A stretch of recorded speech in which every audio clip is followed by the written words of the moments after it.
A WildFit Master Coach.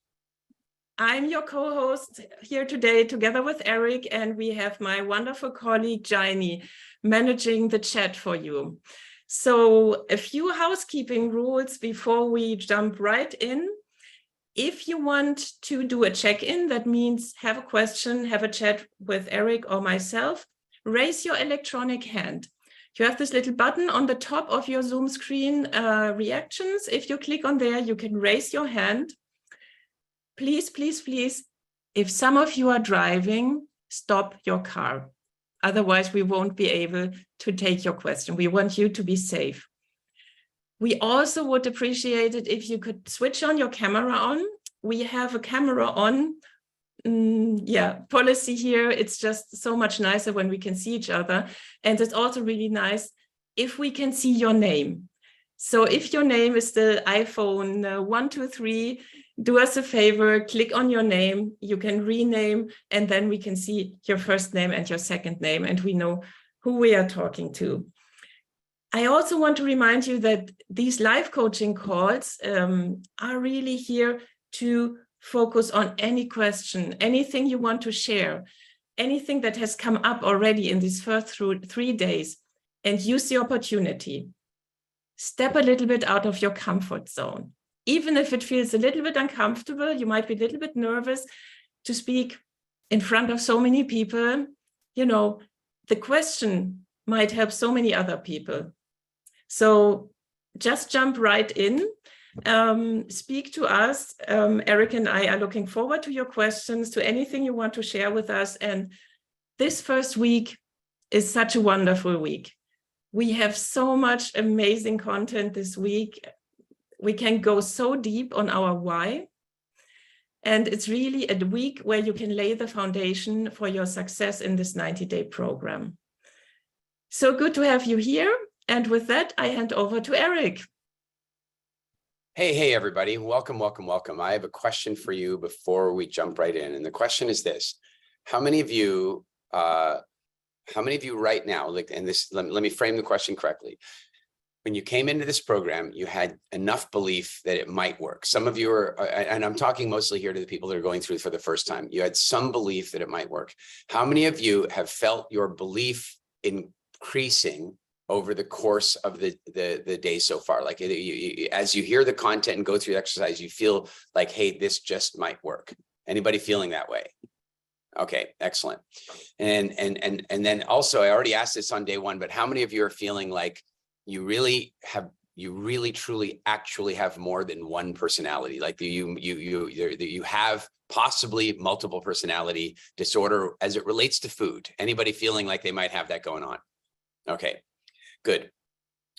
As you can see at this point of the program, what we're doing is completely different. Completely different from the world of the diet industry out there. It's completely different. And so there are a couple of things that I want to remind you of, and they're very, very important. Please make sure that you stay connected with the group, that you connect with the larger group or with your smaller group. For those of you who are in with a coach, super important to do that. And then also what I want you to do, and this is so very important for today, I want you to become the Sherlock Holmes of, no, not food ingredients. We'll talk about that later. The Sherlock Holmes of progress. Because you see, I know that many of you have come in here and you have a primary outcome that you came for. Some of you came here specifically for weight loss, like you want to release weight from your body. I know that that's a primary concern for some of you.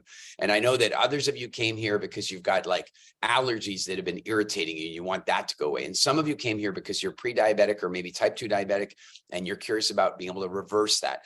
Now, all of these things, reduce inflammation, more energy. Like I know many of you came here with different purposes, but many of you came here with one primary purpose, and that's fine. But I want to remind you that if you are climbing Kilimanjaro and all you ever think about is the summit, you probably won't make it. Because what you have to do is pay attention to the progress that you're making step by step by step. And you have to pay attention to the journey. So today, in a moment, I'm going to ask you guys who wants to share. You're going to start with progress.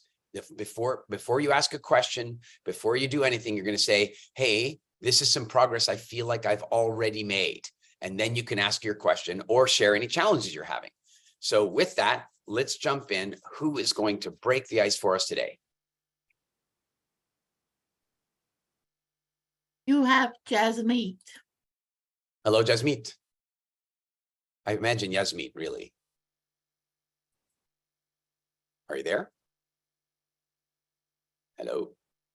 Hi, Oh, there we go. I'm basically from Mumbai, Ukraine. And your suggestion to analyze the feeling around food has really, really helped me to understand why I'm eating what I'm eating. So, though my journey for weight loss has been successful, but a trauma in my life kind of shifted my energies, and I became a multiple personality where I would eat something without analyzing why I'm eating it. And I call it that emotional eating. But just the 2 days has given me a lot of insight to why I'm eating what I'm eating. But I did not stop myself, like you said. You suggested that I should not stop myself. But at the same time, I was able to analyze why I was doing it and whether really question myself whether I really want it or is just something that I'm depending on. You know, so thank you. It's a very good insight to have because it puts you into the right perspective of what you're doing, why you're doing. You know. So thank you. You are very welcome. And that is a really great observation. I first sort of bumped into this phenomenon when I was working with people on helping them do smoking cessation, like, you know, becoming smoke free and so on. And what I found out when I was surveying people and researching it is that many times people would find that they had a cigarette in their mouth and they didn't remember taking it out of the carton and lighting it. They just didn't remember, right? That sounds totally crazy, doesn't it? Doesn't that sound totally crazy? Except, hold on a second. How many of you have found yourself with food in your mouth and you didn't even remember deciding to eat it? You didn't, anybody had that experience? It was just like automatic, right? And so when you're talking about this idea of like, did I do this because I really wanted to do it? Or was it just some automatic behavior? This is a huge breakthrough to be seen. How many of you have started to notice a bit of that? Anybody else noticing that one? Big, great progress. Excellent. Good share. Thank you very much.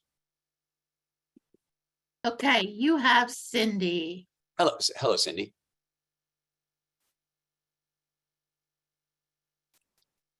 Hello. Hello, can you hear me? Yeah, there we go. Okay, hi everyone. So yeah, for me has been the conversation, just analyzing what's going on. Why? Because I've been in a journey for now it's going to be almost 2 years where I changed my habits. I changed a lot of, I thought I was eating healthy when I buy my granola, my jogger and all of that. And then I started reading the ingredients and that's when I start changing a lot of things. But at the same time, and I work out 5 days of the week and all of that. And I relate to the video today for day 3, where you say like, I treat myself. So I treat myself over the weekend. So I did all of this all week. I was good, but then I treat myself with things that are not good for me, especially sweets. So now I'm starting to realize, and the reason why I'm here is because I've been dealing with this, and then I'm full, and then I need more snacks because it's healthy snacks. According to, my brain, it's healthy, it's blueberries, it's pistachios, it's this and that, but still, I don't need that. So yesterday I was eating popcorn that I did myself with organic popcorn, whatever. And I didn't realize I finished it and I didn't even think about it. And then I was like, I want more. I don't remember myself eating this. And I did more of it. So that's what it has been like. And the water, the deal about water, because I drink a lot of water, but I'm drinking the water from the tap. And now I'm like, I need to change that. I don't know. Also, one of my questions was if alkaline water is good for us or not, because that's the only water you didn't talk about. So I just want to know about that because I'm researching that and thinking why I need coffee to start my day, all of that it has been a lot of conversations. Oh, and there's going to be more. So here's one of the things that's a bit difficult for being a human is that your instincts and your cravings evolved during food scarcity. So your instincts and cravings for 99.999% of history evolved in a natural environment where every single day food was a battle. Some days it was impossible. And so that means that at no point in time did we ever evolve the instinct to not eat the blueberries that are on the bush over there, because if the blueberries are on the bush, we better damn eat them. But they were only on the bush for 2 weeks. Now they're on the shelf all the time. And so it's really interesting for you to notice the difference between automatic eating and necessity eating. So it's really good that you're playing the game really well. It's really, keep it up. Alkaline water. Let's just say this. One principle I'll share with you about food fads, diet trends, and brands and all this kind of stuff is that any principle that contravenes or is opposite to evolutionary biology should be considered suspect. That's just the way it is. So, our ancestors did not need to seek out and hunt down alkaline water. They drank naturally flowing water, which is effectively mineral water, when they could get it, lakes, rivers, springs, and what have you, rainwater, and so forth. So, and they got a lot of their water from the plants that they ate, a lot of it. Now, this is a more complicated conversation, but I'll tell you where the alkalinity thing comes from. It comes from a truth that quackery has been built on top of. And the truth is this. The truth is that there are certain foods that create a more acid or more alkaline response in your body. And the other truth is that if your blood were to get way too acidic, you would die. Only that's not really a truth, because it can't happen. I mean, it is like lightning bolt unlikely to happen. And the reason it's unlikely to happen is that your body has a system, maybe best called the calcium buffer system. And what happens is, as you become too acidic, your body borrows calcium from your bones to balance off the acidity by creating calcium bicarbonate, or, which is alkaline. So your blood is going to be kept in the right pH range automatically. Now, that doesn't give us permission to just eat garbage alkaline foods all the time. But what it means is that we want to run through a series of seasons that will naturally move us from acidity to alkalinity. And therefore, we don't need to supplement with fake alkaline water. My feeling is the optimal water that you could drink, optimal water, would be as natural as it could possibly be. Spring water, glacial runoff water, rainwater, all those things are the best. Then the next version of that would be remineralized water, like water that's been purified, but then they've added minerals back into it. But this idea that we need to atomically change the structure of water, like penta water, or that we need to get artificially alkalized water, I'm sure it's fine, but you're going to pay a premium for it because of marketing. Thank you. By the way, Heather, I love that. Heather says, hey, my son sets down a bowl of cereal next to me and I caught myself grabbing at it for 3 times and I wasn't even hungry. We automatically eat. And I'll tell you where part of that comes from. Our ancestors were out there in nature. Nature was dangerous. Nature danger. It was dangerous out there. There were cats that liked to eat humans. There were other big animals. There were other humans that weren't very pleasant. It was dangerous. So what that meant is that we were kind of constantly keeping an eye on it. We also had to eat. So we did this, which is, by the way, how we go to the movies now with our popcorn. Same thing, same movement. We automatically eat because we evolved the ability to do that to keep ourselves safe. Only we don't need to do that anymore. Cool. Jim. Good morning. I'm having a very tough time with the internal dialogue. I find that anytime I ask myself a question, am I hungry? Do I want to eat? Why do I want to eat? What do I want to eat? Any question like that, one of 2 things happens.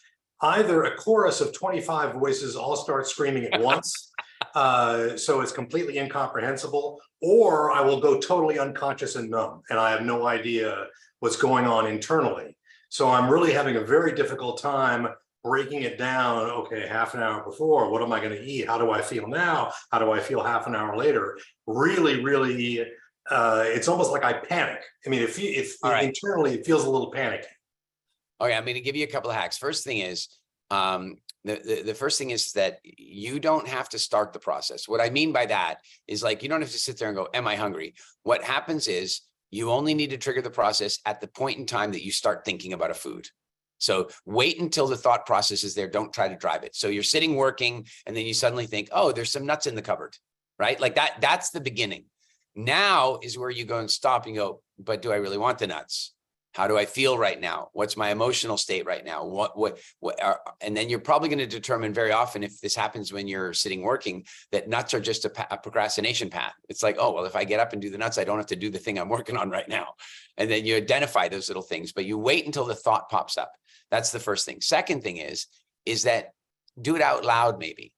Like, you see, when you do it out loud, all the voices that are trying to come forth, only one can come out loud at a time. So typically the most powerful one will make its way out. So you're sitting there and you go, oh, there's, in your head, you're thinking, oh, there's nuts in the kitchen. And then you say out loud, I wonder why I want nuts. How do I feel right now? I guess what I'm feeling is, frankly, a little bored. Oh, am I eating the nuts for a sense of variety? Yes, you are. So I know that the people around you are going, okay, Jim's losing it in there, guys. He's talking to the nuts. But the fact of the matter is that when you drive it out loud, you will, in a weird way, you'll quiet it because because all the voices can't speak at once. And another hack you could do for it is you take out a journal, take out a piece of paper and write it. You just write, okay, I'm sitting here thinking about getting some nuts. How do I feel about that? What's going on? And write it. And writing does that same thing. It can quiet down the super cacophony and get your thoughts out. And the one big advantage of writing it, by the way, is that you keep it for, like you're able to look at it later and go, wow, when you're out of that state, you're able to look back at it. So there's a big advantage in that. One more thing. Let's say you go and you eat something, right? Like you go, oh, look, there's cookies in the cupboard, and you go eat them and you've run the process. But then the question is, are you going to remember to check in half an hour later? Probably not, because they're going to create sugar fog for you and you're not going to think about a damn thing, and humans aren't good at long-term consequences. So what you're going to do is, before you stick the first cookie in your mouth, you're going to take out your phone and set a timer for 30 minutes. I can do that. Yeah, just do okay, I've got the cookie. I'm going to set the timer for 30 minutes. And then you set that timer for 30 minutes. And then the phone, and by the way, if you have one of these alarms that you can put a message on it, you just say, how do you feel right now? You just write that on the alarm. How do you feel right now? So the alarm pops up and goes, how do you feel right now? And then you're like, oh, I feel sluggish. Shit. Is it the cookies that are doing this? And it'll allow you to zap into that consciousness. And if you want to check in a bit later, say it was something heavier, like, wine and pizza, then you might want to set the alarm at, like, you've checked in at half an hour, you might want to boost it and go and check in again in another hour, because you'll take yourself out of unconscious and you'll think in, you'll feel how your gut feels, and you will tighten up that food timeline and you'll really get it. Great. Thank you. You're welcome. Good to see you.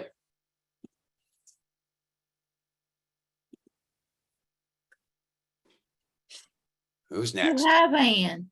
I Hello. guess I'm next. Hi. So, wow, so much going on in my head. So one of the things I'm battling with is the fact that for the past 2 months now, I've had a pinched nerve, so I can barely walk, and it's very upsetting. And what has kicked in is who I would consider my food devil, which is my Sicilian grandmother, who was food is the solution to everything, right? So I've been eating, usually I've been in the past, always managing my weight with exercise, and very active all my life. And I've gained like 10 pounds in 2 months from not being able to move. So it's been a challenge to say, okay, and now go eat the scones and the this and the that. But I'm doing it. And part of what I'm noticing is I do a fair amount of making other people comfortable with my eating, which probably also goes back to my Sicilian grandma, where they're offering you food and you don't want to reject that, right? Yeah. Because that rejects them. And I happen to be dating a guy who runs a restaurant. So he's all about food and drinking and all of that kind of thing. So it feels right now like this is going to be a huge change in my social life.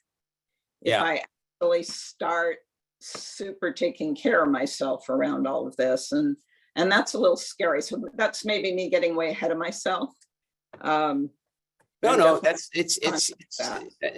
a very realistic thought, and it's a thought your food devil is giving to you as an objection to the whole idea, and it's normal to have that thought, and also it's practical.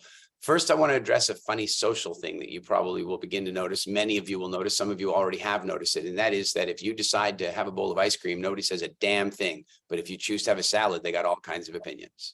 Yeah. Anybody notice that? You want to have a Cinnabon and people are like, oh, good, let's have a Cinnabon. You want to eat junk, they're all over it. You want to order a pizza in? Yes, indeed. You go, oh, no, I'm going to go with my lean protein and a salad today. And then all of a sudden, everybody's got an opinion, right? It's a very interesting thing. There's no question that changing your relationship with food is going to change some of your other relationships or impact them. And we'll talk more about that in weeks to come. It's not so important this week, but I will share one idea with you about this. First of all, you're doing a great job of the emotional exploration, understanding. You want to transform yourself. You got to know yourself. So you're doing a great job of that. And then the other thing I want you to think about as you go through this next week here is, let's say, your relatives are sort of pushing you toward food in one way or the other. Now, the way that's often done is to say, yeah, but I made it with you in mind. I made it with love. It's like all that kind of stuff, right? Especially relatives and good friends. Now, here's what's really crazy about this. How many of you have ever eaten something that you kind of wish you wouldn't eat, but somebody made it for you with love, and so you did it for them? You did it for them. How many of you did it for them? Keep your hand up. Keep your hand up. Now, put your hand down if it was something you hated. Now, you see, there's only a few hands still up at that point. Yeah. And what you begin to learn is that the truth of the matter is that when somebody pushes you and pushes you and pushes you, and they're like, oh, but Eric, I made this Haagen-Dazs and apple crumble for you. And you're like, oh, all right, for you, I'll have the Haagen-Dazs and apple pie. And meanwhile, if it had been like Neapolitan ice cream on rhubarb, which I hate all of, I would not, I don't care that you made it with love. I don't want that. So there's a secret in this, that most often when we are giving into that peer pressure made with love, it's actually an excuse to eat something that there's a part of us that wants to eat. Does this make sense, you guys? Yes. Right? So pay attention this week as somebody starts trying to put pressure on you. Just take a look and go, is it really about them, or is it really an excuse? That's a good thing. But eat it anyway this week. Eat it anyway. Just observe the emotions. Okay, I have one other question, if I can just throw in there. Go ahead. This whole like food devil, food angel, whatever, I don't know if I have anything other than a food devil and food police. So the food police are all the rules of you should only eat this, you can't have this, blah, blah, blah. So I don't quite relate to the idea of a food angel. The food angel it's in there. There's no question. The food angel is the part of you that tries sometimes to hold things back, or tries to make a slightly healthier decision, or tries to work on portion control, or beats you up with guilt if you overate the wrong thing. Like, that's the food angel. The food angel's trying to aim for the healthier choices. Now, if you don't feel like you have one at all, it's just because the way coaching and mentorship works is that if you stop listening to your coach, the coach will stop speaking. And the food angel is a bit like that too. So what you'll notice, I think, this week is that the food angel, because you're going to learn some things about food, you're going to learn some things about psychology and nutrition, and the food angel is going to get brave because of that. The food angel, you're going to be like, one of your relatives is going to be like, oh, you got to have this like tomato, you're going to have this like seafood linguine cream sauce, nightmare. And you're going to be like, oh, it's made with love. And the angel's going to go, really? And it'll start small like that, or it'll be like, well, let's not eat the whole thing. The angel's already doing that kind of stuff, but the angel's likely to get more and more brave as we go along. And by the way, you guys, I think some of you think that my goal is to build your angel up so that the angel can beat the devil. Who thinks that's the goal here? So the angel can beat the devil. It is not the goal.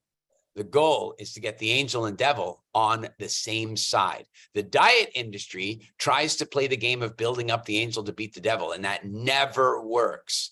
But Imagine that your angel devil conversation goes like this. Oh, look, they brought cookies to the office. Yeah, that's gross. What do you want to do for lunch?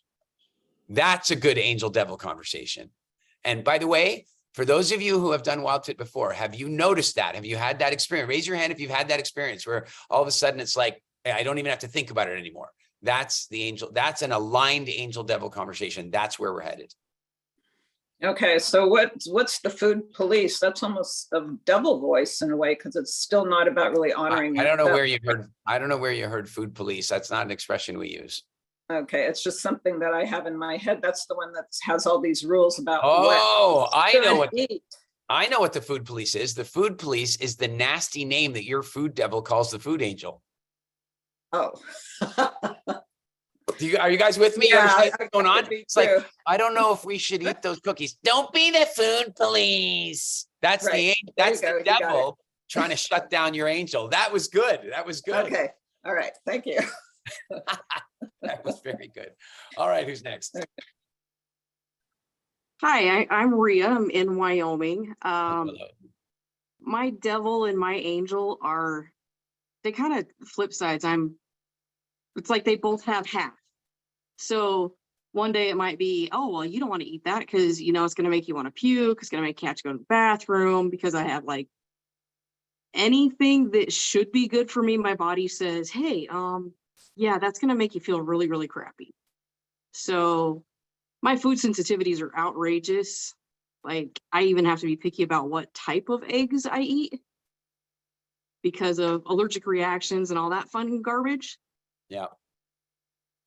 So like this week has been really interesting because I have let myself eat the things that I've been like, yeah, I can't eat that because I will be so sick. And to wake up going, I feel like I'm in a food coma. I haven't eaten in over 12 hours because, well, I slept, but yet I still feel like all I want to do is just sleep and just lay here. I forgot how crappy I felt using willpower to not eat this stuff. So I'm just excited to be able to be like, hey, we're going to have this healthy conversation in my head to say, yeah, oh boy, that does look really good, doesn't it? Yeah, because you know what you're going to feel like afterwards, and walk off and go eat a salad. Yeah, it's exactly, you're getting it. And that's so important. It's like, first there's the conflict. And then even when the conflict is there, sometimes you can lose track of the angel, which one is which, because the devil, by the way, in most of our lives, the devil is the better salesperson. And the reason the devil is the better salesperson is that the food industry taught the devil how to sell. The food industry told you everything in moderation. What they didn't tell you is that everything in moderation includes your quality of life. If you are living in moderation, then your quality of life is going to be moderate, right? They don't tell you that. They tell you that if you go for a run, you can eat as many calories as you want. They tell you that. So the devil goes, sure we can. We're going to go for a walk later, right? So the food industry has been educating your food devil for decades. And nobody's educated the angel. And then the diet industry comes along and tries to educate the angel, but it educates it with fluff and garbage and conflicting information. So the food angel's kind of confused. Like, here's an example. Are eggs good or bad for you? I believe that they're good for you. You know, I mean, I do. Let's check it out. How many of you are with your, not your digital hand, your physical hand? How many eggs are good? Eggs are good for you. Okay. How many of you are like, eggs can be bad for you? Eggs are bad. How many of you have heard both? How many of you have heard both? Right. So now your poor angel is like, oh shit, man, I don't know. I mean, the Daily Mail in the UK told me if I ate eggs, I would get diabetes. That's what the Daily Mail in the UK told everybody. And then a year later, the Daily Mail came along and told the people in the UK that if you ate eggs, it would fight diabetes. The Daily Mail actually told the entire world both things. By the way, do you want to know how they told you that it would create diabetes? What I'm about to tell you should change your opinion of food science and basically tell you there's no point ever reading about food science ever again. The only place you ever needed to go to learn about nutrition is a place called evolutionary biology. Do not study food science because it's all bought and paid for, and I'm going to show you exactly how. The Daily Mail, no kidding, ran 2 articles 1 year apart. One said that eating eggs reduced your risk of diabetes. That's that. The other article said, study shows eating eggs raises risk of diabetes. Interesting. So I go into the study because like, I don't really trust the newspaper. So I go into the study, and the study says something really quirky. First of all, it said that in the subjects, that had consumed eggs, they had a marginal increase in blood sugar. Okay, that's a big leap already. A marginal increase of blood sugar raises risk of diabetes. I mean, that's clickbait headline bullshit, right? It's absolutely manipulative. That's already a problem. The credibility of this story should already be in the toilet. But it doesn't stop there, because then the next thing, as you read deeper into the studies, you find out that weirdly, it only worked with women. It was only women that had this little increase in blood sugar. That's odd. I mean, men and women are different in some ways, like they are. I've seen them with their clothes off. They're different in some ways. Like, you know, there are some differences, but I don't think the metabolistic differences are that big. So I read even deeper into the study, and here's what I found out. There was a disclaimer on the study that said the women in this study largely disliked the consumption of eggs as eggs. They didn't consume their eggs in boiled, poached, fried, or scrambled condition. They ate their eggs in the form of baked goods. Please add some flour. You know, and sugar, right? I mean, no kidding that. And so what I'm getting at is that your poor angel is confused, because 1 minute wine is life-saving and the next minute it's bad for you. And then bread is good and then bread is bad. And then meat is good and then meat is bad. And then vegetables are good and vegetables. Literally everything is good and bad. And so your angel's confused.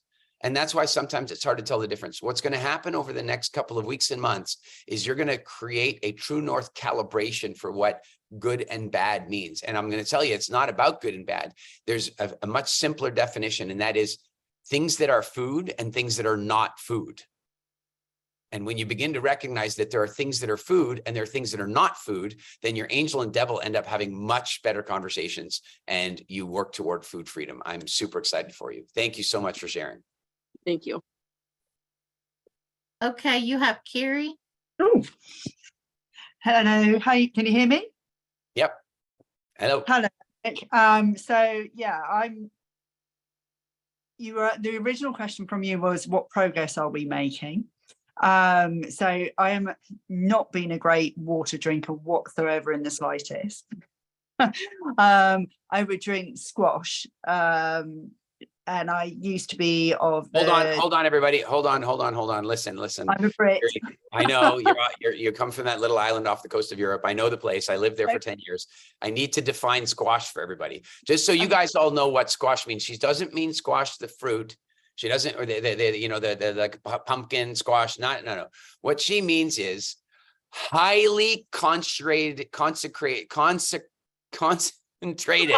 I can't even say it. Highly concentrated sugar syrup with disastrous preservatives and food coloring that you stir into your water because you're a 5-year-old who has to have sweet things when you drink. That's what squash is, just in case any of you were curious. I need to define it because we don't have squash in a lot of other countries. So there you go. Carry on, Kiri. Thank you so much. The shame. Hey, it's the national British sport. I couldn't help it.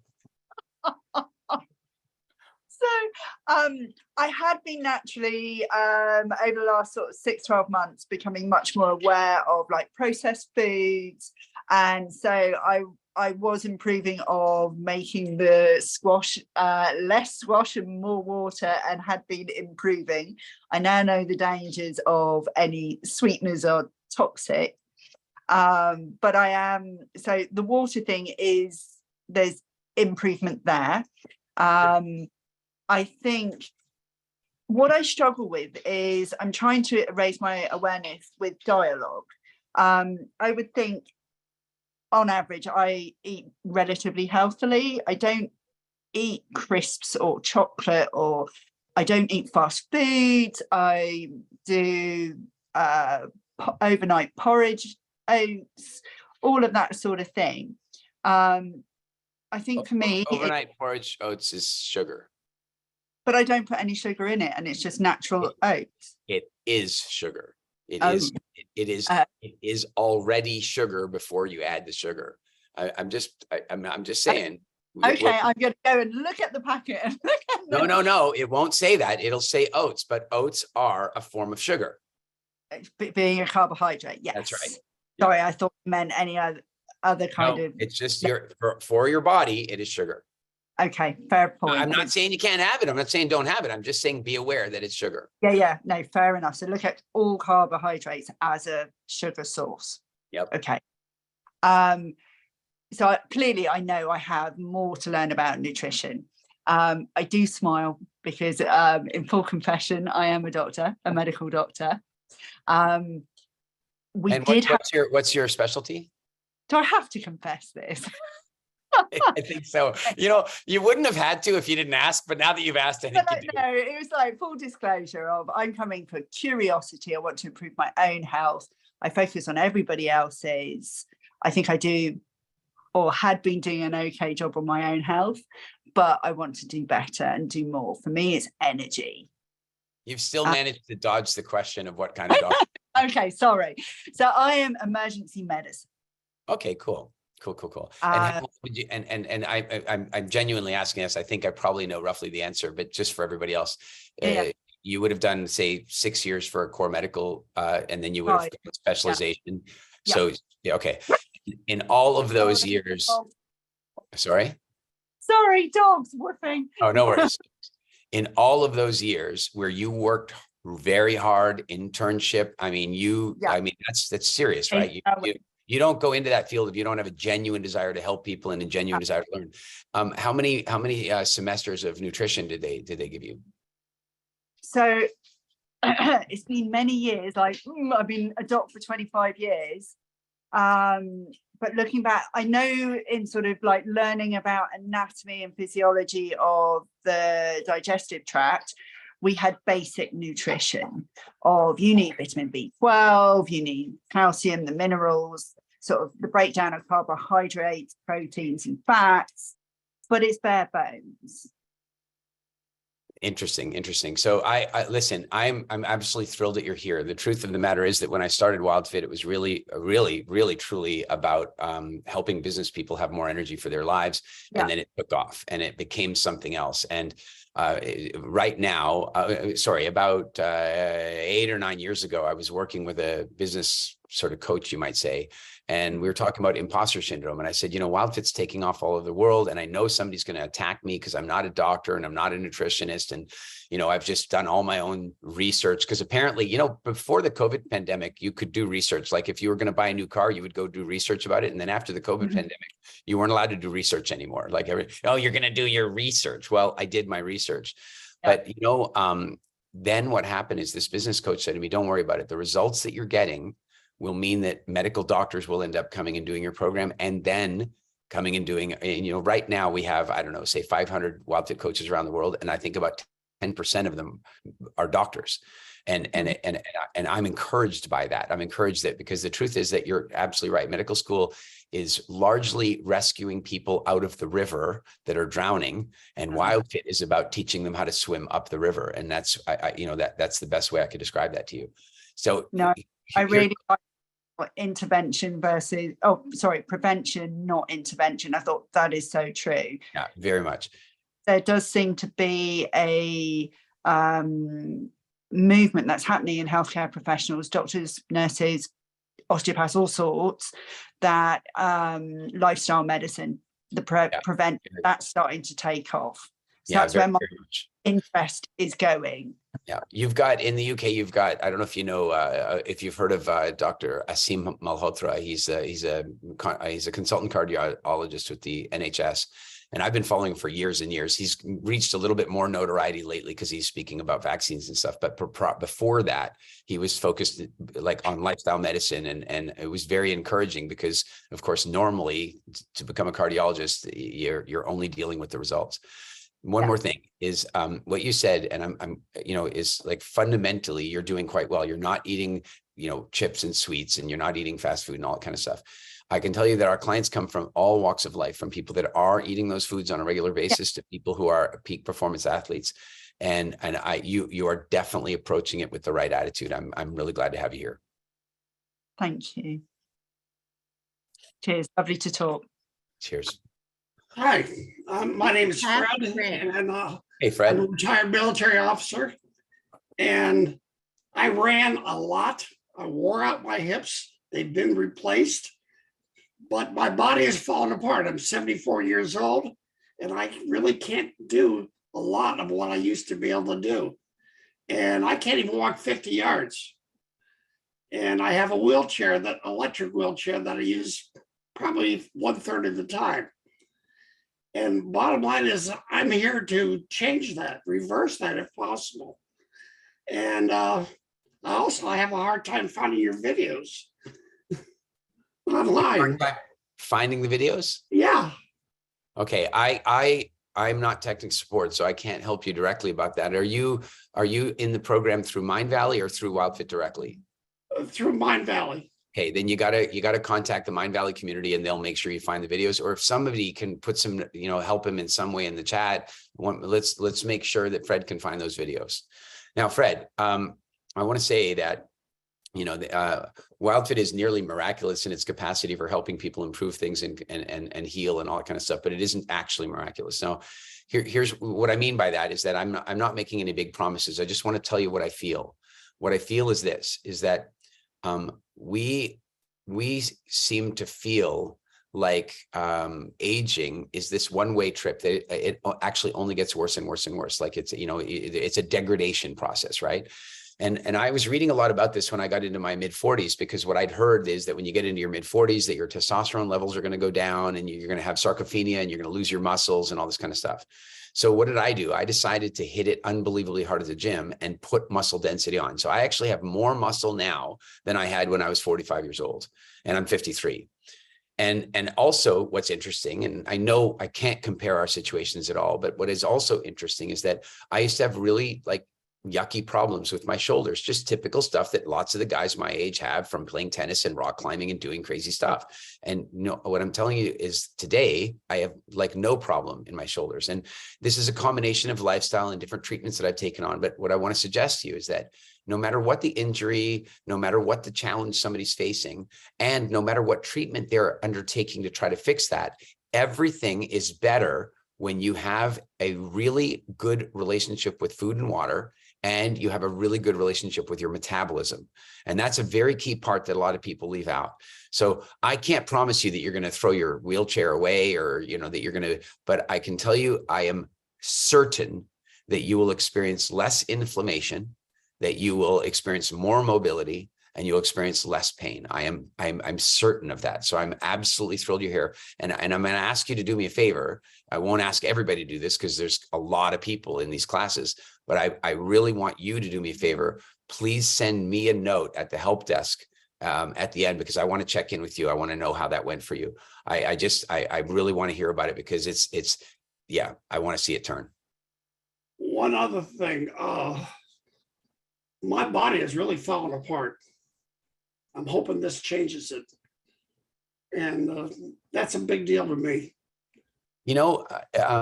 Fred, what's really interesting is that the vast majority of people living in America, let me ask you, how do you feel? I can only see the upper part of you. How is your weight? I'm 5'11" and I weigh 260. Okay. So you're carrying 46-inch waistline. All right. So you're carrying some weight that's, let's say, far from ideal. You definitely want to turn that around. And what I can also tell just looking at is you're dealing with inflammation. Like there's foods that you're eating right now that are causing your immune system to kind of freak out a little bit. And that's why you got this puffiness in this part here. It's like, I had the same thing. When I first did this, when I was the first WildFit client, in a sense, I had that same thing going on. My mom saw me and literally didn't recognize me. That's how much my face changed. So can you guys do me a favor? Can you spotlight Fred, like take Nicole and me off, spotlight Fred. Okay. And me too. Okay. Now, Fred, here's what I'm doing right now. Now I want you to do it anyway, but I am taking a screenshot. Can you look right into your camera?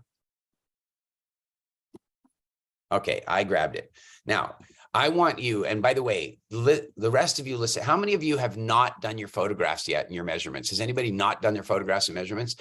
Go and do them. If you're not willing to share them in the platform, you can trust us, but if you're not willing to, then take them anyway. And I'm going to tell you exactly why. Fred, the reason I've asked you to do that is that I am certain that you are going to look dramatically different 3 months from now. Like you're taking all the photos. Good. I'm glad you have. And one of the reasons that we have to do that is that, guys, if we didn't do this for Fred, he would look totally different 3 months from now, but he would not know that because he will change incrementally, slowly. And a few friends will say, you're looking really good. And he won't totally believe them. But when you have the photographs, you see it. And I will tell you something. I think you guys know we offer a money back guarantee. Anybody know any other like quote diet programs that offer a money back guarantee? Nope. They don't do that. You know why we do? Because it works. And one time this woman wrote to me and she said she wanted her money back. And weirdly, she wrote to me from Denmark. And even more weirdly, I happened to be in Copenhagen that week on tour. And so I wrote to her and said, hey, I'm in Copenhagen. You want to join me? And she came over to I was at Sticks and Sushi, and she came over to Sticks and Sushi. She came and sat with me. But while I prepared, I wrote to my team and said, could you go get the Zoom recording? And I want you to go find her, because I know we spoke at one point early on. I want you to go find her and screen grab her face and send it to me. And they sent it to me. And then she came and then I said, grab a face from the graduation call. And they grabbed that and sent it to me. And I put them on a slide side by side with each other. She showed up in Copenhagen to talk to me about why she wanted to get her refund. And I showed her the pictures. No more need for a refund. And the problem is that remember I told you guys, you need to be the Sherlock Holmes of improvement, the Sherlock Holmes of progress. The trouble is many of you, I know this, you watch this in week 6 or 7 or 8, one of you at least who's come here looking for releasing weight, you're going to whine and complain a little bit that you haven't lost any weight. You're like, but other people have. Fred here, Fred's down 15 pounds already. Why haven't I lost it? You know why Fred's down 15 pounds already? 2 reasons, because he's got quite a lot to go and because he's a man and men do it faster. I'm sorry to tell you, but they annoy the women yet again on another topic. But in the meantime, the women are going to be like, but I haven't lost. And they're going to say, but have you done your measurements? No. And then they go do their measurements and they go, my waist is down like 3 inches and I'm in a smaller dress size. But why am I not lighter? Because weight is an incredibly unreliable measurement of health, because weight includes muscle, fat, and bone, and a bunch of different things. And so you can add healthy weight on and drop off unhealthy weight. And that's why you want to be the Sherlock Holmes of progress. So Fred, you've taken your pictures. I grabbed a screen grab. I cannot promise you that we'll put your body completely back together. But what I can say to you is that I think you'll slow down the aging process and you'll probably turn it back by about 10 years. That's my hope for you. I'm really, really glad and honored that you're here. Thank you.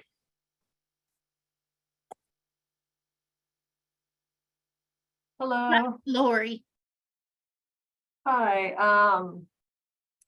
For my progress, I definitely realized a lot of the reasons that I was eating were some that you mentioned earlier, because I work from home now, and boredom, procrastination, just avoidance of work.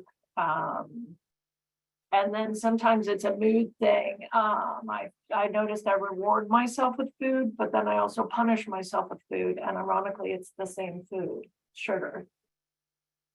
And then I'm vegan, and I've been that way for a long time. And just recently I found out that my hypothyroid was also a Hashimoto's. So I'm getting better at realizing the things that I'm eating. I definitely need to learn more about as a vegan eating properly, or properly for like protein and that kind of thing.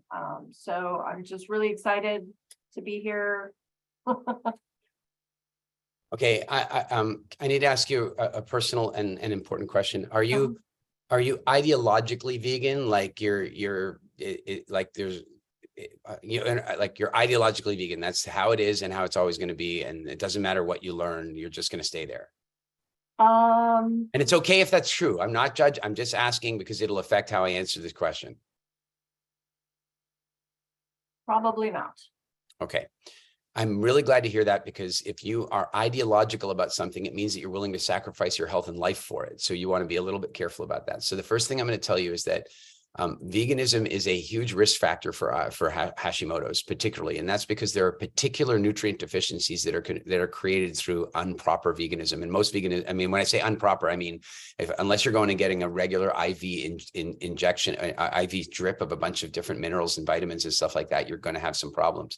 So, as an example, you know, we're talking about A, B3, B9, B12, D, calcium, chromium, copper, like all of those things run low when people are long-term vegan, and that all of those things contribute to the challenges of Hashimoto's. So what I'm going to suggest to you is that to the degree that you're willing to experiment a little bit, and of course this week you can do whatever you want, but to the degree that you're willing to experiment a little bit, I would maybe start with something innocuous like organically farmed eggs. You know, if you don't want to move to, like, say, fish or poultry, or a little bit of meat, then I would just start with some eggs. And I'm going to tell you something, guys, and I know I'm probably annoying some of the vegetarians and vegans. I told you, I'll only ever tell you my opinion about stuff. I'll support you as best I can, but I'm going to tell you that I see these vegans posting and going, well, I'm a vegan and I eat 200 grams of protein a day. No, you bloody don't. And the reason that you don't is that the word protein is like many words in our language and in all of our languages that have multiple meanings. So when I say air does not mean oxygen. Can I be in a room full of air in which there is no oxygen? Yes, I can. Can I be in a room full of all kinds of other gases? And it could be any number of different gases.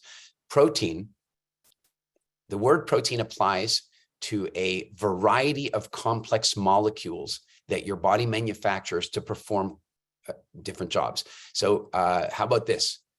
Protein, insulin is a protein. I'll bet you most of you didn't know that. How about this one? Antibodies. It's funny, 5 years ago, nobody really knew what an antibody is. Now everybody's an antibody expert. Well, yeah, are you really an antibody expert? Because let me tell you something. Antibodies are proteins. So proteins are, one way to think of them is they're like little Lego molecules that your body builds to do stuff. So for example, a pathogen comes into your body and your body builds this Lego thing and sends it to fight the pathogen.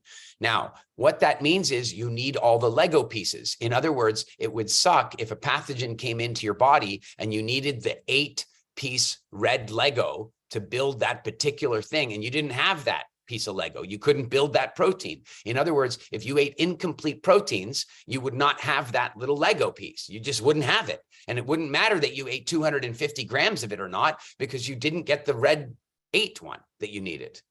And so those Lego pieces are called amino acids. And we need those amino acids. So it is not about eating protein. It is about eating those amino acids. And I have great news for you. If you are willing to introduce a little bit of eggs are whole and complete proteins, as well as B12 and a bunch of the other stuff that is probably causing some difficulty for you. So if you're willing to give it a try, I would like to suggest that. And what I would suggest to you is that you get the very best, if you have the opportunity to go local farmer or a local organic market, that you get the very best that you can get, free range organic, not raised on corn. If you can do it, then I think you're gonna experience a life upgrade, in my opinion. My fear is that my body would react and not accept it because I haven't had it in so long. It's been Okay. 20 plus years. It's a reasonable fear, and I can tell you that there's 2 different ways that could happen. One is psychosomatic, and that is 90% of the reaction that people have to something like that is psychosomatic. The other version of it is that your microbiome adjusts based on what you're eating. So when our ancestors used to move through the seasons, their microbiome would move along with the season. There are different types of bacteria in your belly. If you're in a carbohydrate season, then you have gut bacteria that eats carbohydrates very well, like Candida, for example. Candida is not a bad thing. It's just a bad thing when you have too much of it, right? And then at the same time, you move into a season where there's not so much carbs around. Then what happens is your gut bacteria rebreeds and you end up with different gut bacteria. So you're right. You might now eat an egg and your body might go, I don't know what to do with that completely. I'm not totally sure what to do with that. But the good news is that the very microbacteria that you need to break down that egg is in the egg. And so you'll eat the egg, and then maybe the first day you might get a little gassy or something might not be right. I doubt that will happen, but it might. because eggs are basically, the word superfood is a marketing term, which is 99% absolute rubbish. Eggs, on the other hand, are a superfood. Now, I know some of you might be allergic, and we can talk a little bit about that in a different context, but what I'm saying is that if you have one day where it feels a bit odd when you first do it, let that go and let the experiment run a week, because that will help you get past both the psychosomatic and the sort of like evolution of your gut bacteria to get to the place where the eggs are good. Does that make sense? Good deal. Please check in and let me know. This is what I'm hoping, that in next week or the week after, you're going to come on and go, Eric, I had like a 6-egg omelet and I can take over the world now. I'm not suggesting that it will definitely be like that, but that's my hope for you. Thank you. You're welcome. All right. Oh, are we at time? We're at time. I can squeeze one more in, Angela. Come on, I can do it. Okay, you have, I think it's Suge. Sorry if I Let's do it. mispronounced it.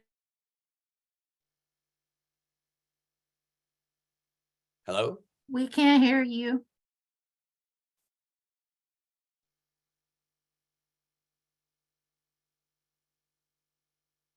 You're Sue, on you mute. got this cool name and you got the rockin' glasses. You look like you could be a music producer and we can't hear you. What's going on over there? All right. All right. Pick somebody else. Sorry, Sue. We'll try and pick you up on another call in the future. Okay. Hi, Eric. Hey, hey. Okay. Hi. So I did my wild Speaking of cool names. I did my wild fit about 10 months back, and the change has been absolutely transformational. My cholesterol came down. I lost the weight that I was looking for. I felt much more energetic, and it was absolutely transformational. And it's been 10 months. One thing that didn't stop was my Alka-Geyser in the morning, which continued till 10 months. So my question is that now that I'm starting the program afresh, do I stop the Alka-Geyser and restart it when the program says, or do it doesn't matter to me. It's totally up to you. And listen, I didn't say this strongly enough or at all, frankly, on day one. For those of you that are, let's just address two things. There are a number of people here that are doing WildFit again. And I know that sometimes the new people are like, but I thought it was going to work forever and permanent and I'd never have to do it again. Listen, I can tell you right now that it is about optimization. Very rarely do we ever have a client that shows up here and goes, I did well, and then it all went to shit in a handcart and I have to do it again. What you'll hear is that people come here and go, I'm better, I'm faster, I'm healthier, everything's amazing, and I just want to optimize. And that's why people do it very often. Some people do it annually, and some people just do it because the community is super fun. That's the first issue. Now, the second issue is for those of you who are redoing the program, I have two messages for you. One is you will not reveal the steps to people week by week as we go through the program. I don't care if they beg and bribe and twist and manipulate, you will not do that. The second thing is that when I tell you to bring things back in this week and eat the way you would normally eat, I don't want you to bring back anything that you're already free of.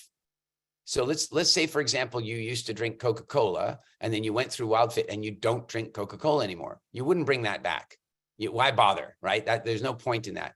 You only bring back the stuff that you really powerfully secretly want. That's the deal.